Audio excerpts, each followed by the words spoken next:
aí, meus queridos? Tudo bem? Como vocês estão? Tudo em ordem? Vamos começar a nossa segunda aula de estequiometria, né? Segunda e última, nós dividimos esse conteúdo em duas aulas. A aula passada, a gente trabalhou um pouquinho as relações possíveis entre as quantidades de substâncias envolvidas numa reação química.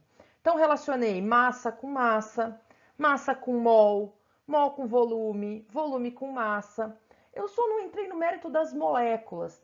Vocês podem se perguntar, nossa, professora, mas na aula passada você não falou nada sobre molécula. Por que eu não falei nada sobre molécula? Porque é difícil aparecer, pensando em vestibular, tudo, relacionar molécula em cálculo estequiométrico é mais trabalhoso, né? Não é que é trabalhoso, mas aparece menos. Então a gente deixou para lá, Mas, óbvio, de repente vocês podem encontrar algum exercício, mas aí é só lembrar das aulas que a gente teve sobre os cálculos químicos, sobre a relação entre massa, mol e molécula. Tá tranquilo, beleza? Hoje a gente vai falar um pouquinho, nessa segunda aula, sobre rendimento de uma reação química, sobre reagente limitante em excesso e sobre pureza de reagentes, beleza? Vamos lá então. Vamos começar com o reagente em excesso e reagente limitante. Importantíssimo esse ponto, Então aqui, quando a gente mistura dois ou mais reagentes, para fazer uma reação química, que não estão em proporção estequiométrica, um desses reagentes vai ser consumido totalmente, até ele acabar. Esse reagente que é consumido totalmente, ele é chamado de reagente limitante. Por que isso? Eu tenho dois reagentes, eles não estão em proporção adequada. Eu coloquei quantidades blá, eu fui lá e misturei dois reagentes sem pensar, sem raciocinar sobre a proporção estequiométrica entre eles. O que vai acontecer? Um desses caras vai ser consumido totalmente, o outro vai sobrar. E o que vai acontecer? Quando o reagente, chamado de limitante, for consumido totalmente, a reação cessa, mesmo que eu ainda tenha um pouco do outro reagente. O reagente que a hora que é consumido totalmente cessa a reação, ele é chamado de reagente limitante. Eu preciso dos dois reagentes para formar o produto. A hora que um desses caras acaba, não tem mais formação de produto. O cara que acaba primeiro é chamado de reagente limitante. Consequentemente, o cara que sobrou lá uma quantidade dele sem reagir, é chamado de reagente em excesso. A gente tem reagente limitante e reagente em excesso quando a gente não pensa, não respeita as proporções estequiométricas na hora de fazer uma reação química. Isso causa desperdício de reagente, galera. O reagente que sobrou, às vezes você não consegue reutilizar esse cara. Então, quando a gente vai fazer uma reação química, seja num laboratório, seja em escala industrial, a gente precisa primeiro conhecer a proporção estequiométrica e aí respeitar essa proporção. Dessa maneira, eu economizo reagente e, consequentemente, economizo dinheiro, pensando em escalas industriais, processos industriais. Então, aqui a gente vai entender um pouquinho dessa relação entre reagente limitante e reagente em excesso. Como que a gente vai saber que eu preciso enxergar quem é o limitante e quem é o excesso? O problema, o exercício, ele vai fornecer para a gente as quantidades dos dois reagentes envolvidos no processo, na reação. Um deles provavelmente vai estar em excesso e o outro vai ser o limitante, beleza? Os exercícios que a gente viu na aula passada, ele sempre fornecia a quantidade, os dados para um reagente.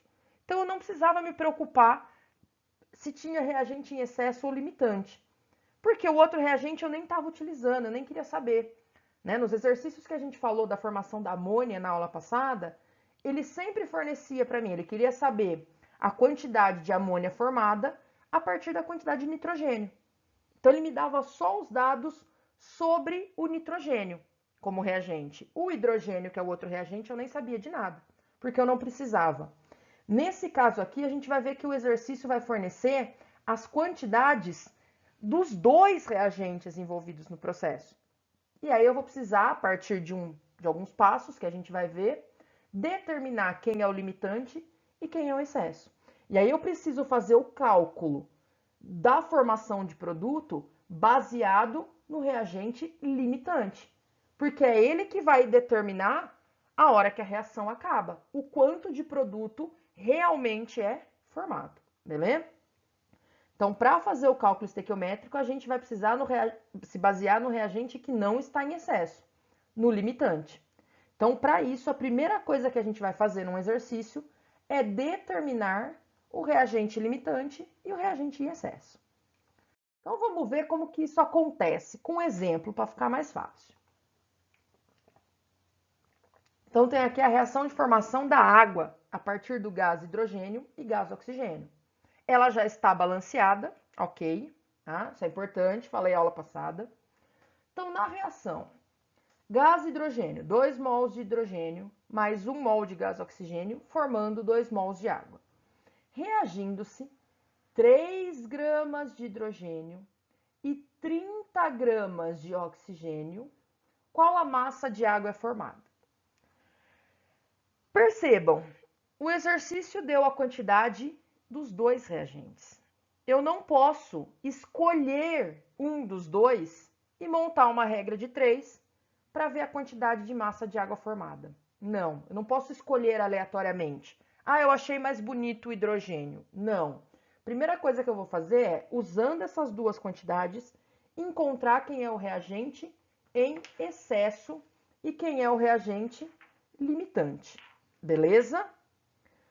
De novo, ó, o exercício forneceu as quantidades dos dois reagentes. Se ele tivesse fornecido de um só, seja do hidrogênio, seja do oxigênio, eu calcularia direto, montaria a regra de 3, igual a gente viu na relação massa-massa da aula passada. Agora ele forneceu as duas quantidades, vamos achar reagente em excesso, ilimitante. Ele deu também as massas molares do gás hidrogênio e do gás oxigênio, beleza? Primeira coisa, então, primeiro passo, verificar qual a substância está em excesso, se é o hidrogênio ou se é o oxigênio. Como que a gente vai fazer isso? Ó? Dá uma olhada na proporção estequiométrica da reação. Eu tenho aqui 2 mols de gás hidrogênio reagindo com 1 mol de gás oxigênio. A proporção estequiométrica sempre sai da equação, lembra? Beleza. Então, aqui, ó, 2 mols de gás hidrogênio reagem com 1 mol de gás oxigênio. Eu tirei isso da proporção estequiométrica da reação. Vamos passar essa proporção em mol para massa. 4 gramas de gás hidrogênio, né? Ó, cada mol de gás hidrogênio tem 2 gramas. Como eu tenho 2 mols, 4 gramas de gás hidrogênio vai reagir com 32 gramas de gás oxigênio. Ó, massa molar do oxigênio. 1 mol de gás oxigênio, 32 gramas. Então, eu só transformei aqui mol para massa. Montei a primeira linha da regra de 3. Para que isso? A primeira linha da regra de 3, que eu monto com as massas molares, ela vai servir como comparação para as quantidades de reagente. Aí aqui eu posso escolher se eu quero saber a quantidade de oxigênio a partir de 3 gramas de oxigênio, ou se eu quero saber a quantidade de hidrogênio necessária para reagir com 30 gramas de oxigênio. Tantufas. Qualquer um dos dois reagentes que você colocar aqui na linha de baixo da regra de 3, tá valendo. Eu escolhi saber qual a quantidade de oxigênio necessária para reagir com 3 gramas de hidrogênio, partindo das quantidades que o exercício me forneceu. Então, 3 gramas de hidrogênio vai reagir com X gramas de oxigênio. Montei a regra de 3, resolvi, e eu vi que a quantidade de oxigênio que eu preciso para reagir com 3 gramas de hidrogênio é 24 gramas. O exercício me deu 30 gramas. Eu preciso de todas essas 30 gramas? Não, eu preciso só de 24.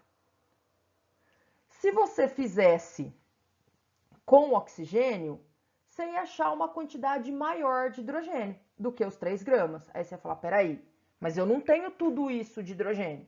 Então, significa que o hidrogênio, ele é o limitante. A hora que ele acaba, a reação termina. Dá uma olhadinha aqui, ó. Como 3 gramas de gás hidrogênio reagem com 24 gramas de gás oxigênio, sendo que no recipiente existem 30 gramas de oxigênio, a gente pode concluir que vai sobrar 6 gramas de oxigênio. Eu tinha 30, 24 eu gastei, eu consumi. Reagiu com 3 gramas. A hora que acabou as 3 gramas de hidrogênio, não tem mais reação. Então, vai sobrar 6 gramas de oxigênio. É o excesso. Essa quantidade sobra e não reage. Então, a gente pode concluir que o gás hidrogênio é o limitante. A hora que ele acabar, a reação acaba. Oxigênio sobra. Beleza? Então, o oxigênio é o que está em excesso. Então, esse cara aqui, ó, o oxigênio é o reagente em excesso e o hidrogênio é o reagente limitante. Agora eu vou calcular a quantidade de água formada. Lembrando da relação massa-massa da aula passada. Então, antes de eu sair calculando a relação entre a quantidade de reagente e produto, eu precisava achar quem era o reagente limitante, porque é a partir dele que eu vou fazer o cálculo da água agora.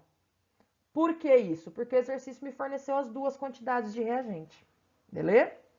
Então, aqui, ó, proporção aqui, mol de água, né? 2 mols. Então, eu sei que 2 mols de hidrogênio produzem 2 mols de água. Eu quero a relação entre as massas de gás hidrogênio e a massa de água formada. Então, 4 gramas de hidrogênio, são 2 mols, então 2 vezes 2 gramas de hidrogênio, produz 36 gramas de água. Lembrando que a massa molar da água é 18 gramas por mol. Então, 1 mol, 18 gramas. Como eu tenho 2 mols, 36 gramas. Qual que é a quantidade de hidrogênio que o exercício me deu? 3 gramas. Eu estou usando hidrogênio porque ele é o limitante. 3 gramas de gás hidrogênio vai produzir Y gramas de água. Y vai dar 27 gramas de água. Se vocês quiserem testar em casa, fazer esse cálculo de quantidade de água, sem achar reagente limitante em excesso e usando 30 gramas de oxigênio, vocês vão ver que a quantidade de água formada vai ser maior. Só que essa quantidade é irreal.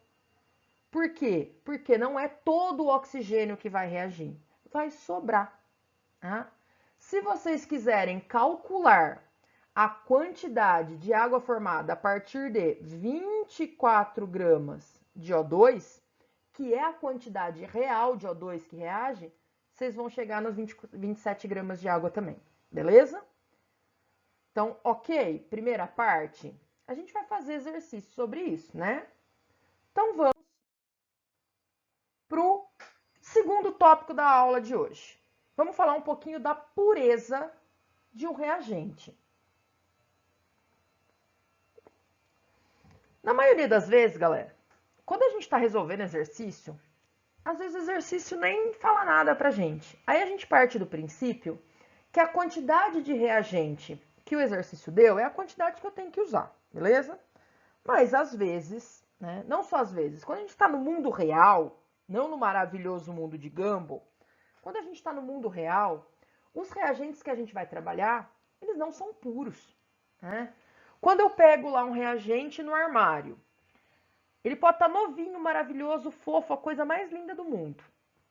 Eu abri o vidro desse reagente, o simples contato dele com o ar, quando eu abro o vidro, já deixa o meu reagente impuro. Já faz com que impurezas passem para dentro do vidro do reagente. Tá? E aí, quando eu vou trabalhar, vou fazer uma reação química e vou trabalhar com os cálculos dessa reação, e eu quero cálculos precisos, a gente tem que levar em consideração que o reagente não é puro, que ele tem impurezas. Isso na química, galera, sempre acontece. No mundo real, sempre acontece. Nada é 100% na química. Nada.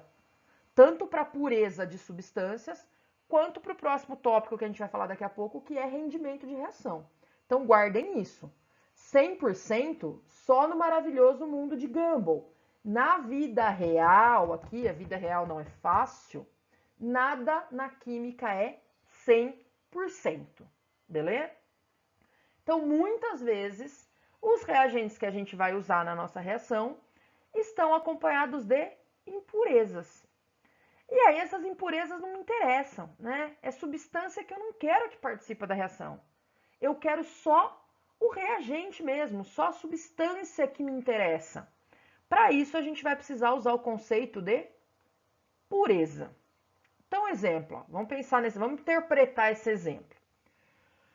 Falo para vocês que eu tenho óxido de ferro 3 com 80% de pureza. Então, eu falo, vai lá no armário e pega o óxido de ferro 3 com 80% de pureza. O que isso significa? Que se eu pegar 100 gramas desse óxido de ferro impuro, então peguei 100 gramas de óxido de ferro. Não são todas essas 100 gramas que é óxido de ferro. Ele falou que é 80%. Significa que 80 gramas é óxido de ferro puro. As outras 20 gramas que sobram são impurezas. Pode ser areia, né? Pode ser poeira, pode ser resquício de água, enfim. Quando eu tenho um reagente impuro, uma parte dele é a substância de interesse para mim. É o que eu vou querer usar na reação. O restante são substâncias que não me interessam, que eu chamo de impureza. Se eu tenho um óxido de ferro com 80% de pureza, se numa reação eu usar 150 gramas desse óxido de ferro, significa que a massa real de óxido de ferro é 120 gramas. É 8 sobre 100 vezes 150, tá? O restante, as outras 30 gramas que sobram, é impureza. Então, de novo, nem sempre um reagente é todo puro. Nem sempre tudo que eu peguei de reagente é o que eu preciso utilizar. É a substância de interesse. Vai ter impureza ali no meio.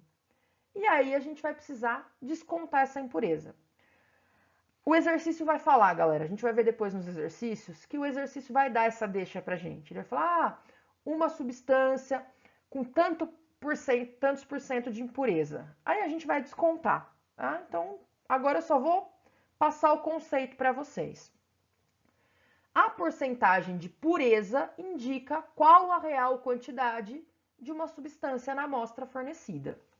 Então, por exemplo, ó, qual a massa de carbonato de cálcio presente em uma amostra de 200 gramas de calcário, cuja pureza é de 80%. Ele está falando para mim que eu tenho uma amostra de 200 gramas de calcário. O calcário é o meu mineral. O calcário é a pedra, né? Não gosto de chamar de pedra, mineral. Minério. O carbonato de cálcio é o mineral. Calcário é o minério, tá? É a nossa rocha. O calcário, ele não tem só carbonato de cálcio, CaCO3. Ele tem outras substâncias juntas, né? Então, a nossa rocha tem carbonato de cálcio e mais outras coisas. Mas as outras coisas não me interessam. Eu quero saber só a quantidade, só a massa de carbonato de cálcio presente em 200 gramas de calcário. E o exercício falou para mim que a pureza desse calcário é 80%. Então, significa que 80% desses 200 gramas é carbonato de cálcio. Os outros 20% são as impurezas. É muito comum isso quando a gente fala de minério, de mineral, tá? Então, eu posso pensar nessa relação entre a bauxita e o alumínio, né? A bauxita é o minério da onde a gente extrai o alumínio. Eu posso pensar nessa relação do ferro, tá? A partir da magnetita. Então, a gente vai ver que exercícios que envolvem pureza, eles são exercícios que falam muito dessa relação entre minério e mineral. Então, quantidade da substância que a gente tem interesse presente numa amostra do nosso minério, beleza? Então, aqui, ó, 200 gramas de calcário. 200 gramas é a massa total da amostra, é o meu 100%. Só que eu quero saber quanto que é 80, porque o 80 refere-se à quantidade de carbonato de cálcio. Então, 100 gramas de calcário, 80 gramas de carbonato de cálcio. Beleza? Eu tirei aqui da porcentagem. Em 200 gramas de calcário, eu tenho X gramas de carbonato de cálcio. Então, a massa de carbonato de cálcio em 200 gramas do calcário é 160. Beleza? Então, aqui, ó, eu só extraí a porcentagem. Porque, às vezes, o exercício vai pedir para eu fazer algum tipo de cálculo, né, igual aqueles que a gente viu na aula passada, usando a massa real de carbonato de cálcio. Eu não quero saber, não quero usar todo o calcário, eu quero só o carbonato de cálcio presente no calcário. Então, eu preciso extrair a impureza para ter o dado real e usar no cálculo. Beleza? Vamos para o nosso último tópico. Vamos falar um pouquinho sobre o rendimento de uma reação química. Então, galera, na prática, no mundo real, na vida, quando a gente realiza uma reação química, mesmo utilizando as quantidades estequiométricas dos reagentes, respeitando a proporção entre reagentes, para não ter reagente em excesso nem limitante, a gente não consegue obter a quantidade máxima possível dos produtos. Tá? Então, acabei de falar para vocês que no mundo real, na química, nada é 100%. Então, não significa que eu vou fazer uma reação química, mesmo que ela esteja estequiometricamente balanceada, mesmo que os reagentes estejam nas suas proporções estequiométricas, não significa que tudo que eu coloquei de reagente vai se transformar em produto.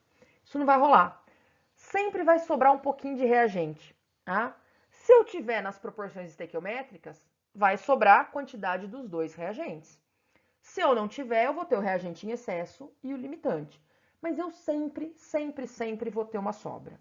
Nunca a nossa reação vai produzir a quantidade máxima de substância que seria possível.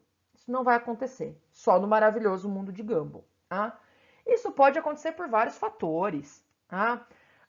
Reação, né, relação dos reagentes com o ambiente, presença de impureza, descalibramento dos materiais, né, das vidrarias, enfim, tem N fatores. No mundo real, não vai ter nada 100%. 100% é teórico, é o maravilhoso mundo de Gumball. Então, é muito comum que uma reação ocorra com rendimento real. Quando a reação não acontece 100%, né, no mundo real, a gente fala que ela não tem um rendimento de 100%. Ela tem um rendimento menor, que é o nosso rendimento real. O 100%, ele é o teórico. Então, até agora, tudo que a gente está fazendo, tudo que a gente calculou de produção de amônia na aula passada, a gente estava levando em consideração que era 100%. Então, teoricamente, ok. Se o exercício não fala nada sobre o rendimento, você calcula considerando 100%. Se o exercício te avisa, como a gente vai ver daqui a pouquinho, aí a gente tem que pensar nesse rendimento. Ele vai pedir o rendimento real, ou ele vai fornecer o rendimento real. E o real é sempre menor que o 100%, que o teórico, beleza? A gente vai determinar a porcentagem real de rendimento da seguinte maneira. O rendimento teórico é o 100%. O rendimento real é o X. Então, a gente vai usar essa relaçãozinha normalmente no fim do problema. Para determinar a porcentagem do rendimento real num exercício, a gente primeiro vai fazer o teórico. Então, a gente primeiro calcula a quantidade de produto que é formado da maneira que a gente aprendeu na aula passada, que é o teórico. Depois, a gente usa essa relação para chegar no real, beleza? Então, vamos para o exemplo, nosso último exemplo. Sabendo que a formação da água ocorre segundo a equação. 2 mols de gás hidrogênio mais 1 mol de gás oxigênio, produzindo 2 mols de água. Determine o rendimento real de um experimento no qual 2 gramas de hidrogênio reagiram com 16 gramas de oxigênio, produzindo 14,4 gramas de água. Ele deu todos os dados possíveis para mim, massas molares, né? Deu quantidade de 2 reagentes, tá? Se ele deu a quantidade dos 2 reagentes, vai rolar um reagente em excesso limitante aí. E ele deu a quantidade de água formada. Guarda essa informação, porque é ela que a gente vai usar para saber para comparar o teórico com o real. Então a gente primeiro vai calcular o teórico, como se eu não conhecesse essa quantidade de água. Depois a gente compara o que eu encontrei com isso, tá? Esse valor de água que ele deu, de massa de água formada, é o valor de massa real. E aí a gente vai usar para descobrir o rendimento. Então, primeira coisa, galera, vamos pensar em proporção estequiométrica, tá? Por causa da quantidade de reagente. Então, aqui, peguei a equação que está balanceada, verifiquei a proporção em mol. 2 mol de hidrogênio para 1 de oxigênio, formando 2 de água. Estou adequando as massas. Então, 2 vezes 2 gramas de hidrogênio, 32 gramas de oxigênio e 2 vezes 18 gramas de água. Respeitando essas proporções, ó, a gente pode observar aqui que apesar dele ter fornecido as massas dos 2 reagentes, elas estão em proporção estequiométrica. Tá? Então, eu não preciso saber quem é reagente limitante e excesso. Não tem reagente limitante em excesso. Os 2 reagentes estão em proporções estequiométricas. Ó. Se eu dividir em cima por 2, 2 gramas. Se eu dividir em cima por 2, 16 gramas. Beleza? Se eu dividir a água por 2, 18 gramas. Então, eu sei que se eu reagir 2 gramas de hidrogênio com 16 gramas de oxigênio, tem que formar para mim 18 gramas de água. Esse é o rendimento teórico. Então, isso a gente pode montar uma regrinha de 3. Eu estou apresentando para vocês uma outra maneira também de relacionar massa com massa. E eu chego à conclusão que 2 gramas de hidrogênio e 16 gramas de oxigênio terão que produzir 18 gramas de água. Esse é o teórico, galera. Esse é o do maravilhoso mundo de Gumball. Então, teoricamente, se tudo fosse lindo, maravilhoso, se tudo fosse 100%, eu deveria produzir 18 gramas de água. Mas o exercício falou que a quantidade de água produzida foi 14,4. Então, não foi tudo o que era esperado. A gente vai usar a relação entre rendimento teórico e quantidade de água realmente produzida. Isso é o real. Isso é, meu celular está falando comigo.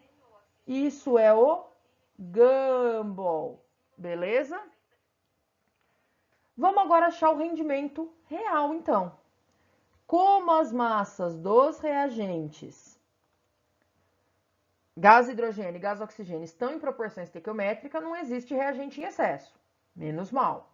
Teoricamente, deveriam ser produzidos 18 gramas de água, mas a massa de água produzida foi 14,4. Então, a gente vai usar esses dados para achar o rendimento real. X é quantidade de massa real produzida vezes 100, vezes 100%, dividido por 18.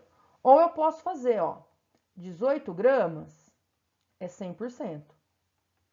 Aqui eu só adiantei a regrinha de 3. 14,4 gramas é X, que é o nosso rendimento real, tá? Se eu resolver essa regrinha de 3, X vai dar, vou chamar de Y, porque eu já chamei de X lá em cima, Y vai dar 80%. Então, eu sei que o rendimento da minha reação é 80%. Belezinha? Vamos para os exercícios, né? Então, a gente vai precisar fazer exercício. Já falei disso para vocês na aula passada. Pratiquem, galera. Pratiquem, porque só assim vocês vão conseguir o feeling, tá? Vocês vão conseguir se relacionar bem com os exercícios de cálculo estequiométrico. Beleza? Então, ficamos por aqui. Valeu, galerinha! Até a próxima!